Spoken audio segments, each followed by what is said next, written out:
Shalom, salam sejahtera. Renungan malam seiman berjudul Sifat Maut.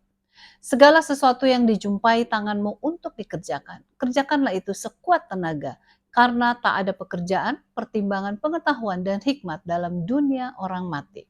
Kemana engkau akan pergi? Pengkhotbah 9 ayat 10.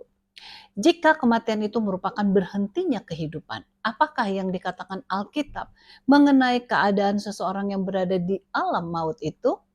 Mengapa penting bagi orang Kristen untuk mengerti ajaran Alkitabiah ini? Kematian itu bukanlah pembinasaan yang sudah sempurna. Itu adalah suatu keadaan ketidaksadaran saat seseorang menantikan kebangkitannya pada kedatangan Kristus yang kedua kalinya. Berulang-ulang Alkitab mengatakan bahwa ini merupakan keadaan tidur yang berkelanjutan. Berbicara mengenai kematian, Perjanjian Lama melukiskan Daud, Salomo, dan raja-raja Israel lainnya. Begitu juga dengan Yehuda sebagai seorang dalam keadaan tidur dengan leluhur mereka. 1 Raja-Raja 10 ayat 11 dan 43, 14 ayat 20 dan 31. Ayub menyebut maut itu sebagai tidur. Sebagaimana halnya Daud dalam Mazmur 13 ayat 3 dan Daniel. Perjanjian Baru pun menggunakan gambaran yang sama dalam melukiskan keadaan putri Yairus yang telah mati itu.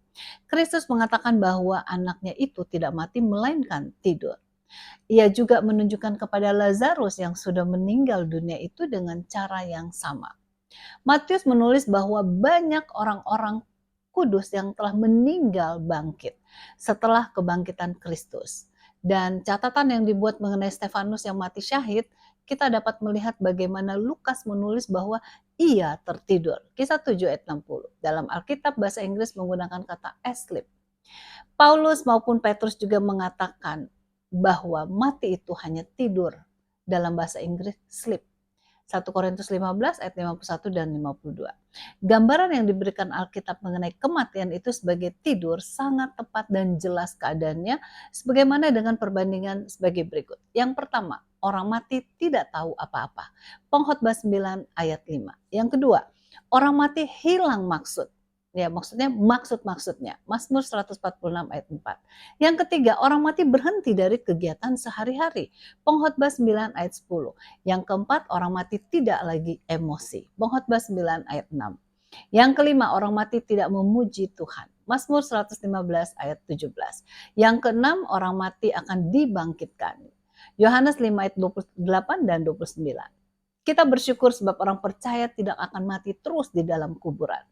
Waktu Yesus datang, mereka akan bangun dan akan bersama dengan Yesus untuk selama-lamanya. Kiranya pengharapan itu akan menjadi bagian kita semua. Tuhan Yesus memberkati.